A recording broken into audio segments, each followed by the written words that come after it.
শুভ সকাল বন্ধুরা। মহান আল্লাহ তাআলার লাখো কোটি শুকরিয়া। ঘুম ভাঙলো তাই সকাল, ঘুম না ভাঙলে পরকাল। বাড়ির পাশে এই রাস্তাটি কোনাবাড়ি, আপনার টাঙ্গাইল এখান থেকে 7 কিলোমিটার। পূবে বালিয়াটা বাজার থেকে বল্লা রামপুর রোড, তেজপুর গান্ধীনে, আবার বলদি কুপডরা দিয়ে চারান দিকে দলাপাড়া পাহাড় পর্যন্ত এই রাস্তা।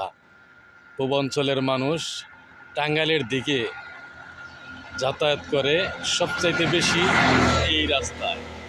আমাদের বাড়ির এখান থেকে 5.5 কিলোমিটার রাস্তা টাঙ্গাইল শহর। সবাই ভালো থাকবেন, ধন্যবাদ সবাইকে।